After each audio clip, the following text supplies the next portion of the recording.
ማንቸስተር ሲቲ በካራባኦ ካፕ ሰሚ ፋይናል ኒውካስል ዩናይትድን በፈርስት ሌጉ በመጀመሪያው ጨዋታ ትናንትና ምሽት አሸንፏል። ዛሬ አርሰናል ከቼልሲ በስታንፈርድ ብሪጅ የሚያደርጉትንም ጨዋታ በዝርዝር የተመለከትን እንቆያለን። የማንቸስተር ዩናይትድ እና የማይክል ካሪ ጉዳይ የተጠናቀቀ ሆኗል። በይፋ ተሹሟል። ከስንብት ጋር በተያዘም የማድሪድን ጉዳይ ባለፉት ቀናት ስናነሳ ነበር። አዳዲስ የተሰሙ ጉዳዮች አሉ። ከማንቸስተር ዩናይትድ ጋር በተያዘ በቅድ ደረጃ ያሉ ተጫዋቾችንም እያነሳን እንቆያለን። ዝውውሮችን በተመለከተ በርከት ያሉ ጉዳዮችን እየነገርናችሁ እንቆያለን። ማንቸስተር ዩናይትድ አማካይ ሊያመጣ ነው። ቼልሲም አማካይ፣ ማንቸስተር ሲቲም አማካይ ተብለው በዝርዝር ብዙ ስሞች እየተጠቀሱ ይገኛሉ። በእነዚህ ጉዳዮች ላይ የምናነሳቸው መረጃዎች ይኖራሉ። በተለይ ደግሞ ኤንዞ ማሬስካ ወደ ማንቸስተር ሲቲ ከሄደ ከቼልሲ በጣም ወሳኝ የቼልሲን ቁልፍ ተጫዋች ሊያስፈርም ይችላል የሚሉ ዝርዝር መረጃዎችም ወጥተዋልና በስፋት የምንመለከተው ጉዳይ ነው። የንጎሎ ኮንቴ፣ ስለ ካይላን ኤምባፔ፣ ሌሎችንም ጉዳዮች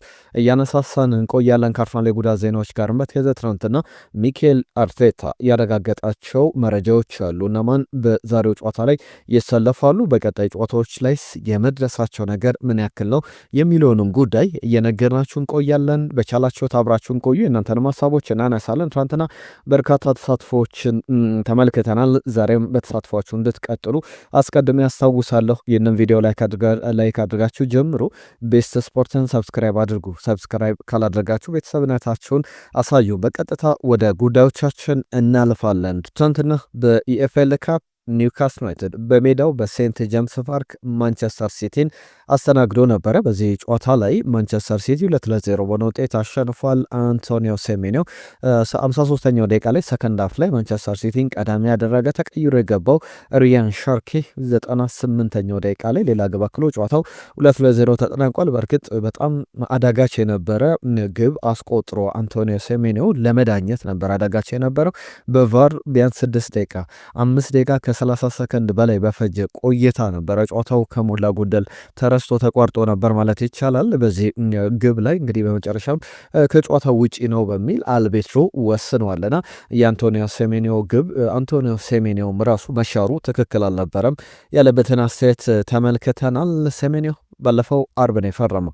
አርብ ፈረመ። ቀዳሚ ኤክስተር ሲቲ ላይ ግብ አስቆጠረ፣ አሲስት አደረገ። ማንቸስተር ሲቲ 10-1 ሲያሸንፍ፣ በትናንትናው ዕለት ማክሰኞ ደግሞ ሁለተኛ ግቡን አስቆጠረ። በሁለት ጨዋታ የግብ ተሳትፎ አለው። 2 ግቦችን አስቆጥሯል። 1 ለግብ የሆነ ኳስ አቀብሏልና በማንቸስተር ሲቲ በቅርብ ጊዜያት ላይ እንግዲህ ከኤማኑኤል አዴባዮር በመቀጠል ኤማኑኤል አዴባዮር 2009 ላይ ወደ ማንቸስተር ሲቲ እንደተቀላቀለ በመጀመሪያዎቹ 2 ጨዋታዎች ላይ ግብ አስቆጥሮ ነበር። ከዛ በኋላ ግን ማንም ተጫዋች በመጀመሪያዎቹ 2 ጨዋታዎች ላይ ግብ አላስቆጠረም ነበርና ኒውካስል ዩናይትድና ማንቸስተር ሲቲ በያዝነው ውድድር ዘመን ለሁለተኛ ጊዜ ነው የተገናኙት። አንደኛው በፕሪሚየር ሊግ ኒውካስትል በሴንት ጄምስ ፓርክ 2-1 አሸንፎ ነበር። ከዚህ በኋላ ፌብሩዋሪ 4 ላይ የፈረንጆች የካቲት ወር መጀመሪያ ቀናት ላይ የሚደረገው የኢታድ የካራባኦ ካፕ ሰሚ ፋይናል ሰከንድ ሌግ ያሉ ሁለተኛው መልስ ጨዋታ እንዲሁም ከዛ ውጪ የማንቸስተር ሲቲ እና የኒውካስል የኢታድም ጨዋታ አለና ከዚህ በኋላ ቢያንስ ሁለት ጊዜ በሌሎች ውድድሮች ካልተገናኙ እንኳን 2 ጊዜ በፕሪሚየር ሊግና በኢኤፍኤል ካፕ የመልስ ጨዋታ 2 ጨዋታዎች ይቀሯቸዋል ማለት ነው። ለሁሉም ለማንቸስተር ሲቲ ጥሩ ዜና ነበረና ትናንትና ከጨዋታው ጋር በተያዘ በርካታ ግምቶች መተውልናል። የማንቸስተር ሲቲን ጨዋታ በተመለከተ እንግዲህ ስለ ማንቸስተር ዩናይትድ አሰልጣኝነትም የመጡ ነበሩ የተለያዩ ሀሳቦች ወደ በኋላ ላይ ከየጉዳዮቹ ጋር አነሳላቸዋለሁ። ሰይፈዲን ከነገሌ ቦረና ኒውካስል ዩናይትድ 3-2 ያሸንፋል ብሎ ገምቶ ነበር። በትክክል አልገመተም። 3-1 በሆነ ውጤት ተከተል ከሐዋሳ 3-1 በሆነ ውጤት ሲቲ ያሸንፋል ብሎ ነበረ። ምልክቶቻችሁን ስጽፉ ስሞቻችሁን እንዲሁም ደግሞ ከየት እንደምትጽፉልን ብናውቅ ደስ ይለናል። እንደዛ ቢሆን የተሻለ ነው። ጥጋቡ ከደቡብ አፍሪካ ኒውካስል ዩናይትድ 3-2 ያሸንፋል ብሎ ገምቶ ነበረ። በትክክል አልተገመተም። ሲቲ ያሸንፋል ዮናስ ድሪባ የጻፈልን መልእክት ነበረ 3 ግቦችን ያስቆጥራል ብሎ። ነገር ግን ሲቲ ቢያሸንፍም 2-0 በሆነ ውጤት የተጠናቀቀ ነው። ሙልጌታ የጻፈልን መልእክት አለ ከቻቪ አሎንሶ ጋር ወደ በኋላ ላይ እናነሷለን። የሲቲን ጨዋታ 3-2 ያሸንፋል ብሎ ነበር ሙልጌታ ከደቡብ አፍሪካ። ሄኖክም እንዲሁ ሀሳቡ ልኮልናል። በርከት ያሉ ግምቶች መጥተዋል። አብዛኞቹ ግምቶች በትክክል አልተቀመጡም። ነጂብም በተመለከተ 3-2 በሆነ ውጤት ብዙ የ3-2 ግምቶችን ኒውካስል ዩናይትድ በሜዳው ጠንካራ ነው ከሚለው ግምትም የተነሳ ይመስላል። ነገር ግን ማንቸስተር ሲቲ የተሻለ የነበረበት ጨዋታ እንደነበረ ተመልክተናል። በትናንትና ጨዋታ ላይ እነዚህን በደንብ እየተመለከትንበት ነው።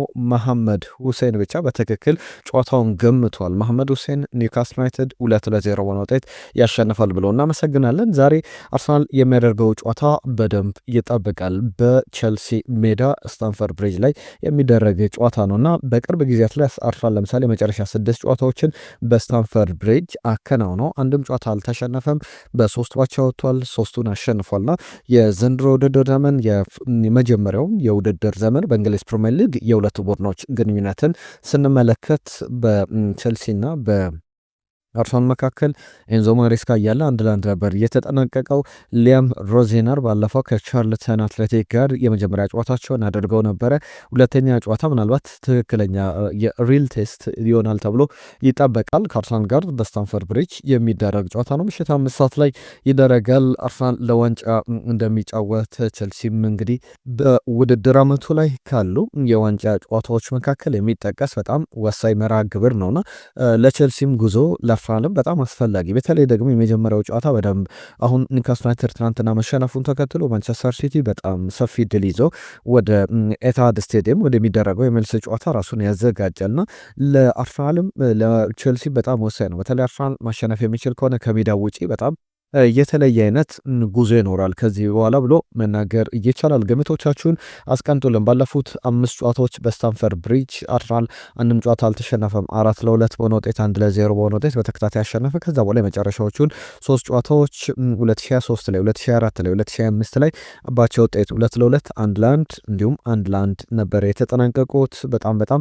ጥሩ ፉክክር ይሆንበታል ተብሎ ይጠበቃል። ለቱ ቡድኖች ቼልሲ ከአርሰናል በተለይ ቼልሲ ብዙ ጊዜ የተጫወተው ቡድን ከአርሰናል ጋር ነው። በስታንፈርድ ብሪጅም 99ኛ ጨዋታቸው ነው። እንግዲህ በቀጣይ በሚቀጥለው ዓመት ምናልባት በዚህኛው ውድድር ዘመን ዳግም በሌሎች ውድድሮች ላይ የማይገናኙ ከሆነ 100ኛ ጨዋታቸውን በሚቀጥለው ዓመት በስታንፈርድ ብሪጅ ብቻ ይደፍናሉ። በአጠቃላይ ግን በሁሉም ውድድሮች አርሰናልና ቼልሲ 212 ጊዜ ተገናኝተዋል። ቼልሲ 66 ጊዜ አሸንፏል። አርሰናል የበላይነት አለው 84 ጊዜ በማሸነፍ ሌሎቹን ቀሪ 62 ጨዋታዎች ባቻ ውጤት ያጠናቀቁ ናቸው። በዚህ ጨዋታ ላይ በአርሰናል በኩል የማይኖሩ ተጫዋቾች አሉ። ከጉዳት ዜና ጋር በተያያዘ ትናንትና ሚኬል አርቴታ ያረጋገጣቸው የጉዳት ዜናዎች አሉ። ሪካርዶ ካላፊዮሪ በመስል ጉዳት፣ በጡንቻ ጉዳት፣ ፒየሮ ኤንካፔ እንዲሁ በተመሳሳይ በጉዳት ምክንያት ከጨዋታ ውጪ ነው፣ ለነገው ጨዋታ አይደርሱም ሲል ትናንትና ጋዜጣዊ መግለጫ ላይ ይፋ ሲያደርግ ነበረ ሚኬል አርቴታ። ከዛ በተጨማሪ ዊሊያም ሳሊባ፣ ሊያንድሮ ትሮሳርድ ባለፈው የፖርትስመዝ የኤፍኤ ካፕ ጨዋታ ላይ ጭራሽ ከጨዋታው ውጪ ነበሩ። በጨዋታው ላይም አልነበሩም በአሰላለፍ ላይ በተቀያሪ ወንበር ላይም እና መጠነኛ ጉዳት ነበረባቸው በነበረው የመጨረሻ የሊቨርፑል ጨዋታ ላይ በሚል ሚኬል አርቴታ ማረጋገጫ ሰጥቷል። አጠራጣሪ ነው የመደሳቸው ነገር። ክሪስቲያን ሞስኬራ፣ ማክስ ዳውማን አሁንም ከጨዋታው ውጪ ስለመሆናቸው እየተነሳ ጉዳይ ነው። ለሁሉም ዛሬው ጨዋታ በጣም ወሳኝ ነው ለሁለቱም ቡድኖች። ግምቶቻችሁን ላኩልን። ስለ ስንት ይጠናቀቃል አርሰናል ከቼልሲ? ትናንትና ሞሐመድ ሁሴን ብቻ ነበር በትክክል የገምቶ ዛሬ እናንተን ግምቶች እንጠብቃለን። ዛሬ የሌሎችም ጨዋታዎች አሉ። በሪያል ማድሪድ ቤት ወደ በኋላ ላይ በአሰልጣኝነት የማነሳቸው ጉዳዮች አሉ። ትናንትና በስፔን ኮፓ ዴላሪ አትሌቲኮ ማድሪድ በአንቷን ግሪዝማን ብቸኛ ግብ ዲፖርቲቮ ላካሮኛን 1-0 በሆነ ጠባብ ውጤት አሸንፎ ነበር። ዛሬም የሚደረጉ ጨዋታዎች አሉ። ከነዚህ መርሃ ግብሮች መካከል ሪያል ማድሪድ የሚያደርገው በጣም ተጠባቂ መርሃ ግብር አለ። አልባሴቴን ይገጥማል። በምሽት 5 ሰዓት ላይ የሚደረግ ጨዋታ ነው። በኮፓ ዴላሬ ተጠባቂው መርሃ ግብር ማለት ነው። በጀርመን ቡንደስሊጋ ኮሎኝና ባየር ሙኒክ ጨዋታቸውን ያከናውናሉ። ከ60 በላይ ንጹህ ግቦች አሉት ባየር ሙኒክ እና አሁንም በዚህ ጨዋታ ላይ በሰፊ የግብ ልዩነት ያሸንፋል ተብሎ የሚጠበቅበት አይነት ጨዋታ ነው። የአፍሪካ ዋንጫ ላንሳና ወደ አጫጭር የዝውውር ጉዳዮች፣ የአሰልጣኝ ቅጥር፣ የማንቸስተር ዩናይትድ መረጃዎች፣ ሌሎችንም ሀሳቦች እያነሳን እንቀጥላለን። ከአፍሪካ ዋንጫ ጋር በተያያዘ ዛሬ ምሽት 2 ሰዓትና 5 ሰዓት ላይ የሰሚፋይናል ጨዋታዎች ይደረጋሉ። ሴኔጋል ከግብፅ እንዲሁም ደግሞ ናይጄሪያና ሞሮኮ የሚያደርጓቸው ጨዋታዎች ይጠበቃሉ። ሴኔጋል ከግብጽ በቅርብ ጊዜያት ላይ የተገናኙባቸው የእርስ በርስ ግንኙነት በጣም የሚያስገርሙ ናቸው። ለምሳሌ በካፍ የኳሊፊኬሽን ፕሌኦፍ ለዓለም ዋንጫ ለማለፍ ሴኔጋል በ1-0 በሆነ ውጤት ግብፅን አሸንፋ ማለፏ ይታወቃል። በደርሶ መልስ የነበረ ጨዋታ ነው። ከዛ በኋላ ግብፅ መጀመሪያ በሜዳው 1-0 አሸንፋ ነበረ። ከዛ በኋላ ግን በመለያ ምቶች ሴኔጋል ግብ አስቆጥራ በነ ኩሊባሊ እንዲሁም ደግሞ ሰሊሱ ሲሴ የሳቷቸው ኳሶች ይጠቀሳሉ። ሳይዶ ማኔ በመጨረሻ ግብ አስቆጥሮ ሞሐመድ ሳላም የመለያ ምት ስቶ እንደነበረ ይታወቃል። በአፍሪካ ዋንጫ 2021 ላይ በፍጻሜው የነበረ ጨዋታም በመለያ ምት የተጠናቀቀ ሴኔጋል 4-2 በሆነ ውጤት ያሸነፈችበት ነበር። በቅርብ ጊዜያት ላይ ሴኔጋል የበላይነት አላት ማለት ይቻላል። በመጨረሻ 5 ጨዋታዎች 5ቱንም የሴኔጋል ብሔራዊ ቡድን አሸንፏል ማለት ይቻላል። ኤክስትራ ታይም የመለያ ምቶችን ስንጨምር ማለት ነው። ለመጨረሻ ጊዜ የግብፅ ብሔራዊ ቡድን በሰሚ ፋይናል 2008 ላይ ነበር ሴኔጋልን 2-1 በሆነ ውጤት ያሸነፈው። ዛሬ የምሽት 2 ሰዓት ላይ ጨዋታቸውን ያደርጋሉ። በጣም ምርጥ ጨዋታ ይሆናል ተብሎም ይጠበቃል። ሌላኛው ጨዋታ ደግሞ ናይጄሪያና ሞሮኮ የሚያደርጉት ጨዋታ ነው። ከአፍሪካ ዋንጫው ጋር በተያዘ ግን የግምቶችን እናስቀምጥና ማን የተሻለ እድል አለው በሚለው ዋንጫውን ለማሸነፍ ሞሮኮ አዘጋጅ ሀገር እንደመሆኗ ካላትን ስብስብ አንጻር ከ76 በኋላ ለመጀመሪያ ጊዜ 42 በመቶ ውድድሩን የማሸነፍ ቅድሚያ ግምት ተሰጥቷታል። ሴኔጋል 29 በመቶ፣ ናይጄሪያ 25 በመቶ፣ ግብፅ ዝቅተኛ ግምት አግኝታለች 14 በመቶ። የአፍሪካን ዋንጫ ማን ያሸንፋል ብላችሁ ትገምታላችሁ? ካነሷቸው መረጃዎች እንዲሁም እስካሁን ከተመለከታችሁት የቡድኖቹ ጉዞ ጋር በተያዘ ግምቶቻችሁን ላኩልን፣ መልሰን ወደ እናንተ እናቀርባለን። ከነገ ጨዋታ በኋላ እንግዲህ እነማን ወደ ፍጻሜ ያልፋሉ፣ ለደረጃስ የትኞቹ ቡድኖች ይጫወታሉ እናነሳችኋለን። አጫጭር ጉዳዮችን እናንሳ። በዝርዝር ወደምንመለከታቸው ጉዳዮች አልፈናል። የማንቸስተር ዩናይትድ የአሰልጣኝ ቅጥር ጉዳይ ያለቀለት ሆኗል። ማይክል ካሪክ በማንቸስተር ዩናይትድ እስከ ውድድር ዓመቱ መጨረሻ ለ17 ጨዋታዎች ቡድኑን ይመራል። ማንቸስተር ዩናይትድ ይፋዊ መግለጫ አውጥቷል እና ጄሰን ዊሎክስ ጭምር ይህንን የማንቸስተር ዩናይትድ በጣም ወጣት ጥሩ ብቃት ላይ ያሉ ተጫዋቾች ወደ ቀጣይ ደረጃ ለማሸጋገር ከዛ ተጨማሪ የቻምፒየንስ ሊግ ተሳትፎንም ለማረጋገጥ ከኦሌ ጉናር ሶልሻየር ይልቅ ማይክል ካሪክ የተሻለ ተመራጭ ሆኖ ተመልክተናል። ማይክል ካሪክ እንደምናስታውሰው ኦሌ ጉናር ሶልሻየር በተሰናበተበት ጊዜ የአጭር ጊዜ ቆይታ እንደነበረው እናስታውሳለን። 2021 የውድድር ዘመን ላይ 3 ጨዋታዎችን መርቶ ነበረ። በእነዚህ 3 ጨዋታዎች ላይ የገጠማቸው ቡድኖች ደግሞ ቪያሪያልን ከዛ በተጨማሪ ቼልሲና አርሰናልን ነበር። በጣም ከባባድ ጨዋታዎች ናቸው። በቻምፒየንስ ሊግ ቪያሪያልን፣ ከዛ በተጨማሪ በፕሪሚየር ሊግ ቼልሲን እንዲሁም ደግሞ ማንቸስተር ዩናይትድን በተከታታይ ገጥሟል። አሁን ደግሞ የመጀመሪያው 2 ስራዎቹን ስንመለከት ከማንቸስተር ሲቲና ከአርሰናል ጋር የሚጀምርበት ነው። የማንቸስተር ዩናይትድ ጊዜ አሰልጣኝ ሆኖ በነበረበት ጊዜ በመጀመሪያዎቹ ጨዋታዎች ለምሳሌ ከቼልሲ ጋር ሳንቾ ግብ አስቆጥሮ 1-1 የተጠናቀቀበት ጨዋታ፣ አርሰናልን ደግሞ ፈርናንዴዝና ክሪስቲያኖ ሮናልዶ 2 ግቦችን፣ ብሩኖ ፈርናንዴዝ 1 ግብ አስቆጥሮ 3-2 በሆነ ውጤት ስሚዝ ሮውና ኦዴጋርድ ለአርሰናል አስቆጥሮ 3-2 በሆነ ውጤት ማንቸስተር ዩናይትድ ያሸነፈበት ነው። በቻምፒየንስ ሊግም ሮናልዶና ሳንቾ ያስቆጠሯቸው ግቦች 2-0 በሆነ ውጤት ያሸነፈበት የማይክል ካሪክ አጭር ቆይታ የተወሰነበት ነበር። ምን አይነት ጨዋታ ግን ይዞ ሊመጣ ይችላል ለማንቸስተር ዩናይትድ የሚለው በጣም ትልቅ ተጠባቂነት ያለው ነው። በማንቸስተር ዩናይትድ አሰላለፍ ፊሎሶፊ የሚሉ ነገሮችን ከዚህ በፊት በሚያነሳቸው ጋዜጣዊ መግለጫዎች ላይ ብዙም የሚወዳቸው ቃላት እንደሆኑና ነገር ግን ለምሳሌ ኮቢ ሜኖ ላይ ቡድኑ ሊገነባ እንደሚችል ይጠበቃል። እሱንም ካለው ታለንት አንጻር እንግዲህ እንደዚህ አይነት ተጫዋች ያስፈልጋልና በዛ ላይ በተጫዋቹ ላይ ቡድኑ ሊመሰረት እንደሚችል የሚያሳዩ አስተያየቶችን ሰጥቷል ማይክል ካሪክ። ከዛ በተጨማሪም ግን ሌሎች ጉዳዮች በዝርዝር ይነሳሉ። ማጥቃት እግር ኳስን በማይክል ካሪክ ቡድን ውስጥ በደንብ እንመለከታለን። ሚድልስብሮን ለ3 ዓመታት አሰልጥኗል። 2022-23፣ 2023-24፣ 2024-25 በእነዚህ ጊዜያት ላይ ብዙ ግቦችን በቻምፒየንሺፕ በእንግሊዝ ሁለተኛው የሊግ እርከን ላይ ያስቆጠረ ቡድን ነው። ብዙ የግብ ሙከራዎች፣ ብዙ ቻንሶችን ክሬት ያደረገ ቡድን፣ በኤክስፔክትድ ጎልም በኤክስጂ ቀዳሚው ቡድን ነበረ በቻምፒየንሺፕ ላይ። በእነዚህ ዓመታት ላይ ለምሳሌ 200 ግቦችን አስቆጥሯል። በቻምፒየንሺፑ ቀዳሚ ነበረ።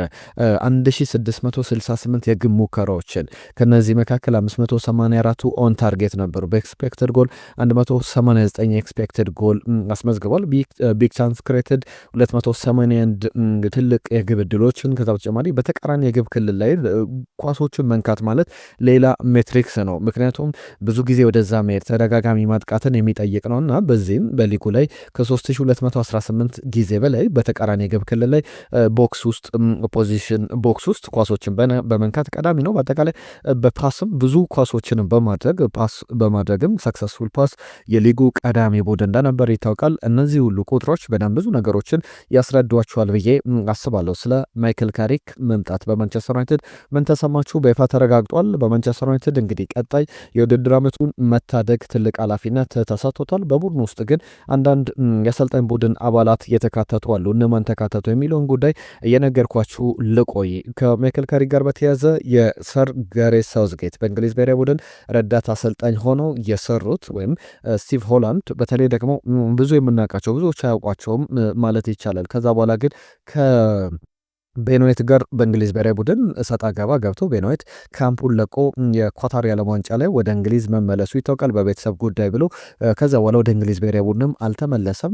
የቤንዌት ውሳኔ ማስገራሚ ነበር። ከስቲቭ ሆላንድ ጋር አለመግባባቶች እንደነበሩ እና ከሳቸው ጋር የነበረው ግጭት እንደነበር ይታወቃል። አሁን በማንቸስተር ዩናይትድ የማይክል ካሪክ የ55 ዓመቱ ስቲቭ ሆላንድ የማይክል ካሪክ ረዳት ሆነው ይሰራሉ። በጣም የሚጠበቅ ነው። 8 ዓመታትን የእንግሊዝ ብሔራዊ ቡድን ረዳት አሰልጣኝ ሆነው የሰሩ ልምድ ያላቸው አሰልጣኝ ናቸው። ከዛ በተጨማሪ ጆናታን ዊድጌት፣ ጆን ኤቫንስ በረዳትነት ማይክል ካሪክን እስከ ውድድር ዓመቱ መጨረሻ ድረስ በቡድኑ ውስጥ ያግዙታል። እነዚህ ዩናይትድን የተመለከቱ ጉዳዮች ናቸው። ከዩናይትድ ጋር በተያዘ ዘጋርዲያን አንድ መረጃ አስነብቧል። ትናንትናም ሳነሳላችሁ ነበር። በእርግጥ የዚህ የሮበን ኔቬሽ ጉዳይ ዘጋርዲያን በቀጣይ ቀናት ላይ ሊጠናቀቅ የሚችል ዝውውር ነው የሚል ነገር አንስቷል። ማይክል ካሪክ የሚፈልገው አማካይ ነው። ከዛ በተጨማሪ ማንቸስተር ዩናይትድም ለተጫዋቹ አንድ አማካይ መምጣት ይፈልጋል። በተለይ በዚህ ወቅት ላይ ማንቸስተር ዩናይትድ 2 አማካዮች ማስፈረም እንዳለበት በቡድኑ አመራሮች እምነት አለና አንደኛው ደግሞ የሮበን ኔቬሽ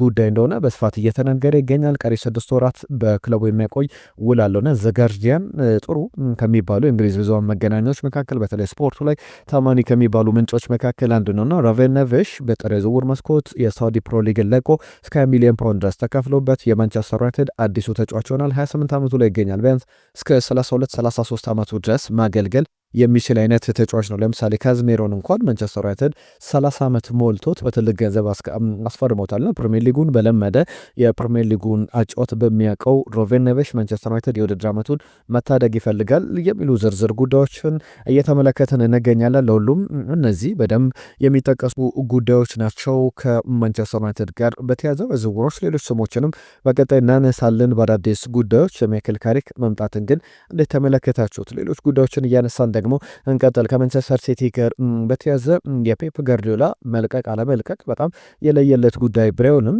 ኤልያት አንደርሰንን በተመለከተ መዳረሻው ማንቸስተር ሲቲ ሊሆን ይችላል። ማንቸስተር ሲቲ በደንብ አጥብቆ እየፈለገው ይገኛል። 23 ዓመቱ ላይ ይገኛል። እስከ 80 ሚሊዮን ፓውንድ ድረስ ሊያስወጣ የሚችል ከዛም ከፍ ያለ ጥያቄ ኖቲንጋም ፎረስት ሊጠይቅ ይችላል ተብሎ ብዙ እየተባለበት ያለ ጉዳይ ነውና ከኤልያት አንደርሰን ጋር በተያዘ ቼልሲ ማንቸስተር ዩናይትድ እየተባለ ነውና ፎንት ላይ ያለው ደግሞ ቡድን አሁን ማንቸስተር ሲቲ ነው የሚሉ ዘገባዎችን በደንብ ተመልክተናል። ለማንቸስተር ሲቲ ለማንቸስተር ዩናይትድ በጣም አስፈላጊ ወሳኝ የፕሪሚየር ሊግ ተጫዋች እንደሆነ በተለይ ማንቸስተር ዩናይትድ ክረምት ላይ በዚህኛው የጥር ዝውውር መስኮት ላይ ሩበን ኔቬሽን የሚያስፈርም ከሆነ በክረምት ሊያመጣቸው ከሚችሉ ተጫዋቾች መካከል አንደኛው ኤልያት አንደርሰን ነውና በዚህ ቡድን ውስጥ ቢያንስ 2 አማካዮች ከማንቸስተር ዩናይትድ ወጣት ተጫዋቾች በተጨማሪ 2 በጣም ጥሩ አቅም ያላቸው አማካዮች በቡድን ግንባታው ላይ እንደ ጥሩ ነገር ይቆጠራሉና ማንቸስተር ሲቲ፣ ቼልሲ ኤልያት አንደርሰን ላይ ከማንቸስተር ዩናይትድ ጋር ይፎካከራሉ ተብሎ ይጠበቃል። እነዚህ በስፋት እየተነሱ ያሉ ጉዳዮች ናቸው። ቼልሲን 1-2 በጣም አስገራሚ መረጃ መረጃዎች ልንገራችሁ። አንደኛው የሪያል ማድሪዱን አማካኝ እንግዲህ ቫልቨርዴን ለማስፈረም ፌዴሪኮ ቫልቨርዴ ዩራጋይ ተጫዋች ነው። ደመነፍሱ በጣም ታጋይ እንደሆነ የሚናገርለት በጣም የሚገርም አይነት ከረጅም ርቀት አክርዶ የሚያስቆጥራቸው ግቦች እንደ ተአምር የሚታዩ ናቸው። በጣም አስገራሚ ግቦችን ያስቆጥራሉ። ከቆመ ኳስ ለምሳሌ ባለፈው አትሌቲኮ ደ ማድሪድ ላይ በስፔን ሱፐር ካፕ ሳውዲ አረቢያ ላይ ያስቆጥራት ግብ ለዚህ ትክክለኛ የቅርብ ጊዜ ምሳሌ ናትና ፌዴሪኮ ቫልቨርዴን በተመለከተ ወደ ቼልሲ ሊመጣ የሚችልበት እድል አለ። ቼልሲም የተጫዋቹ ፈላጊ ይሆናል። ነገር ግን በዚህ የጥር የዝውውር መስኮት ሳይሆን ክረምት ላይ ሊጠናቀቅ የሚችል ዝውውር ነው በሚል ብዙ ዘገባዎችን ተመልክተናል። ቫልቨርዴን እንዴት ተመለከታችሁት? በተለይ ደግሞ የእሱ መምጣት እርግጥ የሚሆን ከሆነ ምናልባት ኤንዞ ፈርናንዴዝ ከክለቡ ሊለያይ የሚችልበት እድል አለ። በሪያል ማድሪድ በጣም ይፈልጋል። ሪያል ማድሪድ የቀጣይ ጊዜ ኮከብ አድርጎ ወይ ዴክላን ራይስን ወይ ኤንዞ ፈርናንዴዝን ማግኘት አለብኝ የሚል እቅዶች እንዳሉት በሪያል ማድሪድ በኩል እየወጡ ያሉ መረጃዎች በጭምጭምታም ደረጃ ያሳያሉና የቫልቨርዴ መልቀቅ ደግሞ በሪያል ማድሪድ ደስተኛ አልነበረም ከሚባሉ ተጫዋቾች መካከል አንደኛው ነው። ወደ በኋላ ላይ በዝርዝር አነሳላችኋለሁ። ከዛ ውጪ ቼልሲ ቤት ሌላኛው ጉዳይ የኮል ፓልመር የቼልሲ ደጋፊዎች ጎልድ ፓልመር ይሉታል። እንደ ወርቅ ያለ ነው፣ እንደ ወርቅ የተፈተነ በደንብ ራሱን ያሳየ ነው።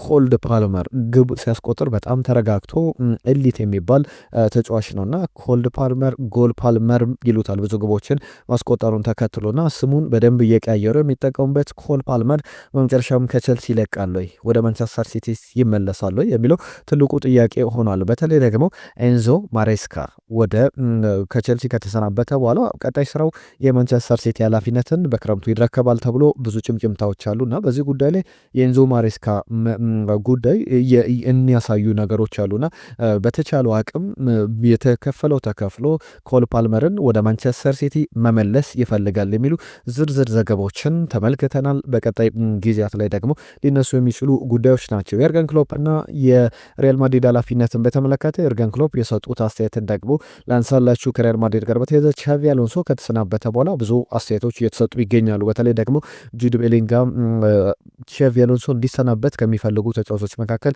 አንዱ ነው ሲባል ነበርና ብዙ መጥፎ ነገሮችን ትመለከታላችሁ። ነገር ግን የምታነቡትን የምታዩትን በሙሉ ማመን የለባችሁም፣ ያነበባችሁትን ማመን የለባችሁም ብሏል። ደስተኛ አይደለም። በቻቪ አሎንሶ እንዲሰናበት ይፈልጋል። ካመፁ ተጫዋቾች መካከል አንዱ ነው በሚል ሲተች እንደነበረ ይታወቃልና በተለይ በጣም ዲቴል ትኩረት የሚያደርገው ቻቪ አሎንሶ ያም ሲመጣ ጀምሮ የሚጠበቅ ነበረ። በእነዚህ ጉዳዮች ላይ ብዙ ዝርዝር ነገሮችን ላይ ያተኩራል ተብሎ ሲተች ነበርና በእነዚህ ሀሳቦች ላይ የተነሱ ጉዳዮች አሉ። ያንንም በተመለከተ የሪያል ማድሪድ ተጫዋቾች ተበሳጭተዋል ተብሏል። የሪያል ማድሪድ ድሬሲንግ ሩም ለሁለት ተከፍሎ ነበር የሚሉም አሉ። ከላን ኤምባፔ፣ አርዳ ጉለር፣ ኦሪዮሎ ቹዋሚኒ፣ ሴባዮስ አሴንሲዮ አይነት ተጫዋቾች በአሰልጣኙ መቆየት ይስማማሉ። እነ ቪኒ ጁኒየር፣ ፌዴሪኮ ቫልቨርዴ እንዲሁም ጁድ ቤሊንጋም ሌላ በጣም በሪያል ማድሪድ ቤት ትልቅ ስም ያላቸው ረጅም ጊዜም የቆዩ ከነ ቹዋሚኒም ከነ አርዳ ጉለርም ከነ ኬሊያን ኤምባፔም የበለጠ ስታብሊሽ ያደረጉ ተጫዋቾች ናቸው ብሎ መናገር ይቻላል። እነዚህ ተጫዋቾች ደግሞ አሰልጣኙ እንዲለቁ ይፈልጉ ነበርና ለሁሉም የኤርገን ክሎፕን በተመለከተ ያነሷቸው ጉዳዮች አሉ። ከአንድ የቴሌቪዥን ጣቢያ ጋር ጥያቄ ቀርቦላቸው ነበርና ቻቪ አሎንሶ እንግዲህ ባለፉት 2 ዓመታት በሌቨርኩሰን ባሳየው ነገር በሪያል ማድሪድ በዚያ አጭር ጊዜ 6 ወራት በሞላ ጊዜ ውስጥ መሰናበቱ 230 አካባቢ ቀናትን የቆየውና በጣም የሚያስገርም ነውና ሪያል ማድሪድ መሄዱ የሚያሳየው ትክክለኛ 100% በትክክለኛው ክለብ ላይ አለመገኘቱ ነው። በ6 ወራት መሰናበቱ ያንን የሚያሳይ ነው የሚል ነገር አንስቷል። ከኔ ጋር የሚያያይዘው ጉዳይ የለም። በሪያል ማድሪድ በኩል እንግዲህ የመጣልኝ ጥያቄ የለም። አንዳንድ ሰዎች ደውለውልኛል፣ ጥያቄ አቅርበውልኛል። ከሪያል ማድሪድ ጋር የተገናኙ ሰዎች ሳይሆን እንዴት ነው እየተባለ ያለው የተነሳ ያለው ጉዳይ ብለውኛል። ነገር ግን እኔን የሚያሳስበኝ ነገር አይደለም የሪያል ማድሪድ አሰልጣኝ መቀየር የሚል አስተያየታቸውን ሰጥቷል። ነገሮችን ጭምጭምታዎችን ለማቀዝቀዝ የሄዱበት ርቀት ነው በሚል የተነሱ ጉዳዮች አሉ። ከንጎሎ ኮንቴ ጋር በተያያዘ የቱርኩን ሱፐር ሊግ ቡድን ፌነርባቼን ሊቀላቀል የሚችልበት እድል አለ ተብሏል።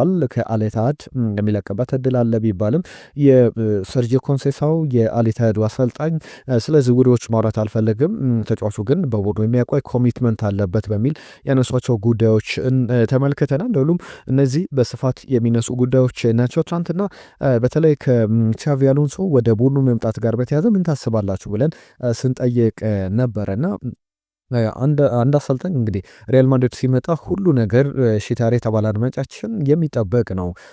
ምን እንደሚጠብቀው በሪያል ማድሪድ ይጠበቃል እና መሰናበቱ አዲስ ነገር አይደለም ብሎናል።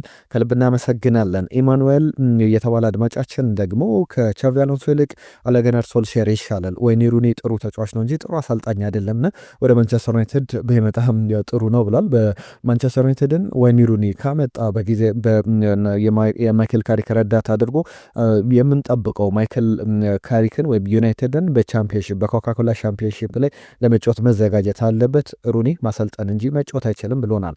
እናመሰግናለን። ኤማኑኤል ጎድ ዌዝሚ የተባለ አድማጫችን በኢሜል ስሙን እየጠራው ያሉት ኡመር ሙስጣፋ እንግዲህ እንዳይመጡ ከሚፈልጉ አሰልጣኞች ውጪ በማንቸስተር ዩናይትድ የሚመጡ አሰልጣኞችን ዝርዝር አስቀምጦልናል። አንደኛ ቶማስ ቱዌል በጣም ትክክለኛ ሰው ነው። ካርሎ አንቸሎቲ ሁለተኛ፣ ዚነዲን ዚዳን ማንቸስተር ዩናይትድ የሚመጥኑ አሰልጣኞች ናቸው። ቻቪ አሎንሶ ቡድኑን አይመጥንም ብሎናል። ከዛ በተጨማሪም ሌሎችም ያለ ካሪክ ማንቸስተር ዩናይትድን ማንም ሊያሻሽል አይችልም፣ በካሪክ በጣም እምነት አለኝ ብሎናል። ፋንታውን የተባለ አድማጫችን ዮናስም እንዲሁ ሀሳቡ ልኮልንን ከልብ እናመሰግናለን። ሙልጌታ ከደቡብ አፍሪካ ቻቪ አሎንሶን በተመለከተ ሩኒም ወደ ዩናይትድ ባይመጡ ይሻላል ቻቪ አሎንሶ ሩኒም ብሎናል። እንግዲህ ክለቦቹን በያዙባቸው ጊዜያት የመሻሻል ምልክት አላሳዩም ብሎናል። ከልብ እናመሰግናለን። ሄኖክ ቻቪ አሎንሶ ቢመጣ ይሻላል፣ ምክንያቱም ከባርሳ አሰልጣኝ እኩል የተሸነፈው ብዙ የተሸነፈ መስሎ ነበር ብለዋል። ትናንትና ቁጥሩን ስናነሳ ነበረና ካሪክ ጊዜ አሰልጣኝ ስለሆነም ጭምር ቻቪ አሎንሶን ዩናይትድ ቢቀጥረው ይሻላል የሚል ነገር ሲያነሳ ነበረ። አህመድ የተባለ አድማጫችን ከጅቡቲ መልእክቶቻችሁን ስልኩ ስማችሁን ከየት እንደምጽፉ ብልኩልን ደስ ይለናል። በጣም ደስ ብሎን እናነብላችኋለን። እና አህመድ ከጅቡቲ አሎንሶ ሲጫወት እንጂ ሲያሰለጥን አይምርበትም የሚል መልእክቱን ልኮልናል። ሞሐመድ ሁሴንም ከልብ እናመሰግናለን ስለተሳትፎ። ወልዴ የተባለ ወልዴ ገብረአብ በተለይ ቻቪ አሎንሶ በማንቸስተር ዩናይትድ ይመጣል ብዬ አልጠበቅም፣ ወደ ሊቨርፑል የሚሄድ ሰፊ እድል አለው የሊቨርፑል ሌጀንደሪ ተጫዋች በመሆኑም የሚል ነገር አንስቷል። ነጂብ ሰንገሮ በማድሪድ ቤት ያልተሳካለት ሰው ነው አሎንሶ። ማንቸስተር ዩናይትድም በተመለከተ እንግዲህ ምንም ነገር አይለውጥም ወደ ዩናይትድም ቢመጣም ብሎናል። ሞኬ ደግሞ የፕሪሚየር ሊጉ ምርጡ አማካኝ ብሩኖ ፈርናንዴዝ ነው፣ እሱን የሚያክል አማካኝ ምንም ጥርጥር የለውም በፕሪሚየር ሊጉ ላይ የለም የሚል ነገር አንስቷል። ኃይሉ ደግሞ በሩኒ ቢቀጠር ለምሳሌ ትችቶች ይቀንሳሉ የሚል አስገራሚ አስተያየት ሰጥቶልናል። በተንታኞች እንደዚህ አይነት ትኩረቱን ይሻሉ። ፓልመር ጅማ ለጻፍክልን መልእክት ለነበረው ማስተካከያም ከልብ እናመሰግናለን። መሐመድ ሳይድ ቻቪ ለማንቸስተር አይሆንም፣ ማሬስካ ቢመጣ የተሻለ ይመስለኛል ማንቸስተር ዩናይትድን ቢረከብ ብለዋል። ፓማባይ ፓልመርም እንዲሁ ፓልመር ጅማ የተባላችሁ አድማጮቻችን ስለተሳትፏችሁ ስለጻፋችሁልን መልእክቶች በሙሉ ከልብ እናመሰግናለን። አብሮነታችሁን ስለሰጣችሁን ከልብ እናመሰግናለን። በአዳዲስ ጉዳዮች በአዳዲስ መረጃዎች ደግሞ እንመለሳለን። ሌሎች ጉዳዮችን እንዲሁ ዝርዝር መረጃዎችን ያነሳንበት ቆይታ እዚህ ላይ ተጠናቀቀ። ዛሬም መልእክቶቻችሁን እንጠብቃለን። የአርሰናልና የቼልሲ ጨዋታ ግምት፣ ሪያል ማድሪድ ዛሬ ይጫወታል፣ የአፍሪካ ዋንጫ ማን ያሸንፋል፣ ግምቶቻችሁ ላኩልን። በካሪክ መምጣትስ ምን ተሰማችሁ? የማንቸስተር ዩናይትድ ደጋፊዎች እስቲ ሀሳቦቻችሁን አካፍሉን። ቀጣይ ከማንቸስተር ሲቲ ጋር በማንቸስተር ደርቢ ቅዳሜ በምሳሳ ጨዋታ አዳዲስ መረጃዎችን ደግሞ ይዘን እንመጣለን። አብራችሁን ስለነበራችሁ ከልብ እናመሰግናለን። ጤና ይስጥልኝ።